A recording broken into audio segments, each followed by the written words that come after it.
Ibigize isi dutuye ni nk'inyanja, ariko ibyo tumenya kenshi usanga ari igitonyanga. Menya ibikubiye mu buvumbuzi bukorwa buri munsi buguha ishusho nyayo y'ibigize isi n'ibiyiberaho.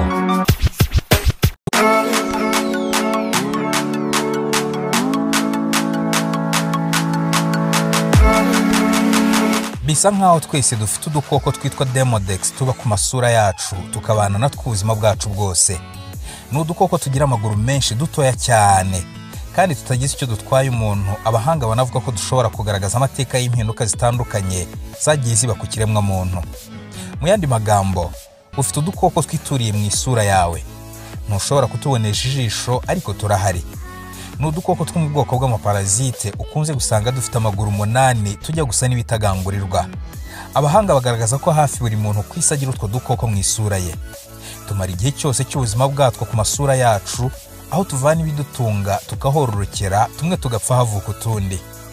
Mbere y'uko utangira kugura imiti y'ikirenga utekereza ko yasukura isura yawe neza ngo wirinde utwo dukoko, ukwiye kubanza kumenya ko bisa nkaho utwo dukoko nta kibazo kidasanzwe dushobora kugutera. Ikirenze kuri ibi, bitewe n'uko usanga tugaragara ku bantu hafi ya bose, dushobora kugufasha mu gusobanura amateka ya muntu. Hari ubwoko bubiri bw'udukoko twituriye mu masura yacu, utwo bita Demodex follicularum ndetse na Demodex brevis. Ni udukoko two mu bwoko bwa arthropode tugira amaguru menshi kimwe n'ibitagangurirwa. Utwo dukoko dutuye mu isura yawe. Buri gakoko kakaba gafite amaguru 8 magufi cyane yegeranye n'umutwe wako, tukagira umubiri muremure ujya kumera nk'umunyorogoto. Iyo urebye muri microscope, utwo dukoko tugaragara nk'uturi koga buhoro buhoro mu mavuta. Ubu bwoko bubiri bw'udukoko twituriye mu isura ya muntu tuba mu bice bibiri binyuranye. Utwo mu bwoko bwa Demodex follicularum tuba mu twenge dusohokeramo ibyuya cyangwa mu tumera mu bwoya, mu gihe Demodex brevis two dukunda kubamo imbere cyane mu mvubura zisohora amavuta abobeza uruhu ngo rudakanyarara, zizwi nka glande sebacee. Isura ya muntu ifite utwenge twinshi, ikanabarizwaho imvubura nyinshi zisohora ayo mavuta abobeza uruhu. Ibintu bishobora gusobanurira impamvu utwo dukoko twaba dukunda gutura mu isura ya muntu kurusha ku bindi bice by'umubiri. Gusa ariko hari n'ibindi bice by'umubiri utwo dukoko tugaragaraho, birimo ibice biherereyeho imyanya myibarukiro no ku mabere y'abagore, ahantu naho hagaragara utwenge n'imvubura nyinshi. Hashize igihe kinini abahanga mu bya siyansi bamenye ko umuntu abana n'utwo dukoko mu isura ye. Udukoko two mu bwoko bwa Demodex follicularum twagaragaye mu bukurugutwa bwa muntu bwa mbere mu Bufaransa mu mwaka w'1842. Mu mwaka wa 2014 nibwo byamenyekanye neza ko hafi buri muntu agira utwo dukoko mu isura ye. Umushakashatsi witwa Megan Thoms wo muri kaminuza ya North Carolina State University na bagenzi be bafatanyije ubushakashatsi, basanze abantu hafi 14% bafite udukoko tw'amaparasite tugaragarira amaso nk'uko byari byagaragajwe n'ubushakashatsi bwabanje. Gusa ariko ubushakashatsi bwa Megan bwanabonye akaremangingo k'udukoko twa Demodex tutagaragarira amaso ku isura ya buri muntu bapimye mu bushakashatsi bwabo.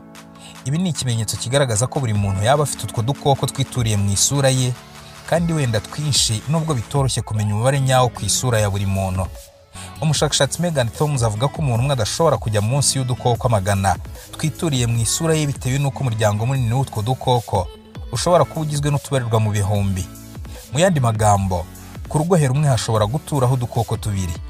Ubwinshi bw'utu dukoko mu isura bugenda burutana bitewe n'umuntu, kuko hari abagira twinshi kurusha abandi, akaba n'ushobora kugira twinshi mu gice kimwe cy'isura kurusha ahandi hose hasigaye. Nubwo bimeze gutya ariko, abashakashatsi ntibarasobanukirwa neza icyo utwo dukoko tuba dukurikiye ku masura yacu. Mu yandi magambo, ntawe uzi neza igitunze utwo dukoko. Abantu bamwe batekereza ko utwo dukoko twaba dutunzwe n'utundi dukoko twa bakteri dukunze kuba ku ruhu, abandi bagatekereza ko twaba turya ingirabuzima fatizo z'uruhu zamaze gupfa, abandi bakavuga ko utwo dukoko twaba dutunzwe n'ayo mavuta ava mu mvubura zishinzwe kubobeza uruhu. Umushakashatsi Megan Thoms n'itsinda bafatanyije muri ubwo bushakashatsi bwabo, kuri ubu bari kwiga ku tunyabuzima tutagaragarira amaso tuba mu nda y'utwo dukoko tuba ku masura yacu. Ibi nibyo batezeho kubafasha kumenya ifunguro ry'utwo dukoko. Megan avuga ko nta bintu byinshi baramenya ku buryo utwo dukoko twororoka. Utundi dukoko two mu bwoko bw'amaparasite nk'utu dukoresha uburyo bwose, haba kororoka hagati y'udufite ayo masano, kwicana no kuryana hagati yatwo, ariko kugeza ubu dukoko twa Demodex twibera ku masura yacu ngo turatandukanye cyane kuko tutazwiho kuryana hagati yatwo. Bisa nkaho mu ijoro dusohoka muri utwo twenge tw'uruhu tubamo tukabangurirana, twarangiza tugasubiramo nk'uko abashakashatsi babivuga.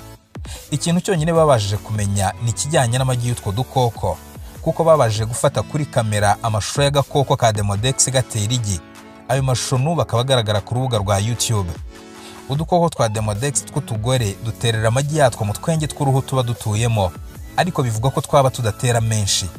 Igi ry'ako gakoko riba rifite ubunini buri hagati ya 1/3 na 1/2 cy'ubunini bw'ako gakoko kariteye. Ibintu abashakashatsi bavuga ko byaba bisaba imbaraga nyinshi ako gakoko zitatuma gatera amagi menshi cyarimwe.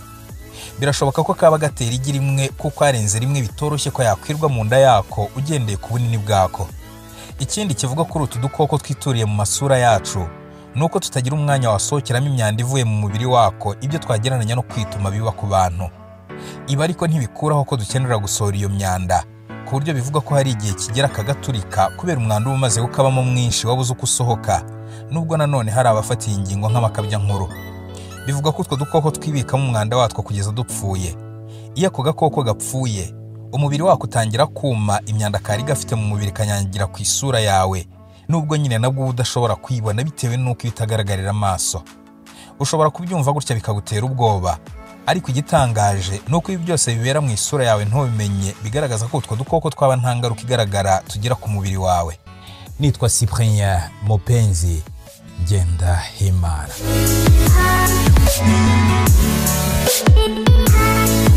Ikibazo rukumbi gisanishwa n'utu dukoko twituriye mu masura yacu ni indwara izwi nka rosacea yibasira uruhu. Iyi ndwara ikunze kwibasira igice cyo mu maso, igatangira bisa nko gufuruta, bikarangira uruhu ruhindutse umutuku n'imitsi y'amaraso ikaba yagaragarira inyuma ku ruhu, kugira uburyaryate no kugira uduhera aho yafashe. Siyansi igaragaza ko abantu barwaye iyi ndwara kenshi baba bafite udukoko twinshi twa Demodex ku masura yabo. Mu gihe usanga ku bandi bantu bashobora kugira agakoko kamwe cyangwa tubiri ku buso bw'uruhu bungana na santimetero karimwe, abarwaye iyi ndwara ya rosacea bo baba bashobora kuba batunze udukoko turi hagati ya 10 na 20 ku buso bw'uruhu bungana na santimetero karimwe. Gusa ibi nabyo ntibisobanuye ko utwo dukoko dushobora gutera umuntu ibibazo, kuko nubwo tugaragara cyane ku bafite iyo ndwara atari two tuyitera, nk'uko umushakashatsi Kevin Kavanagh wo muri kaminuza ya Maynooth University muri Irlanda bivuga.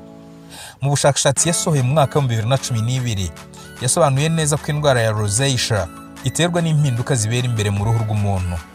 Uruhu rwacu rugenda ruhinduka uko imyaka ishira indi gataha, nk'urugero bitewe no gusaza cyangwa imihindagurikire y'ibihe. Ibyo bishobora guhindura amavuta asohorwa n'imvubura zishinzwe kubobeza uruhu, bigatera iyo ndwara nk'uko ubwo bushakashatsi bubigaragaza. Ubushakashatsi bwa Kevin Kavanagh bugaragaza ko gupfa k'utwo dukoko bishobora gutera ingaruka zirimo n'indwara ya rosacea, kuko iyo gapfuye ibintu kari gafite imbere mu mubiri wako bitangira gusohoka, kandi ngo biba birimo udukoko twa bakteri n'uburozi bushobora gutera uruhu gufuruta no kubyimbirwa. Ubudahangarwa bw'umubiri nabwo bufite aho buhurira n'utwo dukoko tuba mu masura yacu. Umushakashatsi Megan Thoms avuga ko udukoko twa Demodex tugaragara cyane ku bantu bafite ubudahangarwa buke bw'umubiri nk'abarwaye sida cyangwa kanseri. Agatekereza ko utwo dukoko dushwanyuka umubiri ugerageza gukora ubwirinzi ku ndwara ziba zitaworoheye. Kugeza ubu ntibizwi neza ubwoko bw'isano umuntu afitanye n'utwo dukoko acumbikiye mu isura ye. Ikizwi nuko atari udukoko two mu bwoko bwa parasite tuvana ibintu by'ingenzi mu mubiri wacu ku buryo byatugiraho ingaruka. Utwo dukoko dushobora kuba tunafitiye umubiri wacu akamaro, nk'urugero tubaye dutungwa n'ingirangingo fatizo cyangwa selile z'uruhu rwo mu maso hacu zamaze gupfa, cyangwa tukaba turya udukoko twa bakteri dushobora kutwangiriza uruhu. Ariko nanone tekereza nk'aho wifuza kwikiza utwo dukoko burundu. Wabishobora? Nubwo hari ubuvuzi bwica udukoko twa Demodex tuba mu isura ya muntu, ntushobora kwikiza utwo dukoko burundu. Umushakashatsi Kevin Kavanagh avuga ko nyuma y'ibyumweru 6 bamaze kongera kutugwiza, kuko ushobora kutuvana mu muntu mwahuye, ukaba watuvana mu mashuka waryamyemo, ku musego wiseguye uryamye, cyangwa mu gitambaro cyo kwihanaguza amazi kizwi nka eswima. Bisa nkaho mu isura yawe hari ikintu kidasanzwe dukoko tuba dukurikiye. Nubwo watwica ukatumara, uba uzongera kutugira mu buryo bumwe cyangwa ubundi, kuko tuba turi ahantu hose kandi tugashaka kuba mu isura yawe. Utu dukoko umuntu ashobora kutugira akiri mutoya cyane, kuko twagiye tugaragara mu bitambaro by'isuku by'abana bato, ku buryo abashakashatsi batekereza ko dushobora guhererekanywa hagati y'umubyeyi n'umwana, binyuze wenda mu kumwonsa cyangwa mu kumubyara, kuko ibice by'amabere n'iby'imyanya myibarukiro y'abagore ari byo bikurikiraho mu gucumbikira utwo dukoko nyuma y'amasura yacu. Umushakashatsi Megan Thoms avuga ko bishoboka ko umuntu amaze imyaka isaga 20,000 abana n'utwo dukoko, kuva umuntu atangiye kugira impinduka zahereye ku gisekuru cy'abantu ba hominid mu myaka myinshi ishize. Hari n'abavuga ko utwo dukoko twaba twaratuvanye ku nyamaswa, kuko nk'agakoko ko mu bwoko bwa Demodex brevis gasa cyane n'ubwoko bw'utwo dukoko buba ku mbwa. Ibi bisobanurwa n'uko hashize imyaka myinshi umuntu atangiye kubana n'imbwa zo mu ngo ndetse n'ibirura ku bantu bamwe na bamwe. Abakurambere bacu babanye nazo cyane ku mpamvu z'ubuhigi, ku buryo baba ariho bakomoye utwo dukoko dutuye mu masura yacu. Ikindi abashakashatsi bavumbuye ni uko utwo dukoko dushobora kugaragaza byinshi ku masano n'inkomoko abantu bahuriyeho, bitewe n'uko uturemangingo tw'utwo dukoko usanga dufitanye isano n'amateka ya muntu. Mu gihe umushakashatsi Megan Thoms yasuzumaga uturemangingo tw'utwo dukoko, yasanze utwo babonye ku bantu bo mu Bushinwa dutandukanye cyane n'utwo babonye ku bantu bo mu majyaruguru n'amajyepfo y'Amerika. Iri tandukaniro ririho ku buryo kwiga no gusuzuma uturemangingo tw'utwo dukoko bishobora kutwereka uburyo abakurambere bacu bagiye bimukira hirya no hino ku isi, bikaba byanadufasha kumenya abo dufitanye isano ya hafi ishingiye ku bice duturukamo. Ibi byose ntibiraba ukuri kudasubirwaho kuko bigikorwaho ubushakashatsi, ariko nubwo bimeze gutyo, kuba ducumbikiye utwo dukoko mu masura yacu ni ikimenyetso kigaragaza ko umuntu ari icumbi ry'ubwoko bwinshi bw'udukoko. Hari nk'abacumbikiye inda n'imbaragasa, utunyabuzima tutagaragarira amaso twuzuye mu mibiri yacu, ku buryo tugize 90% by'ingirangingo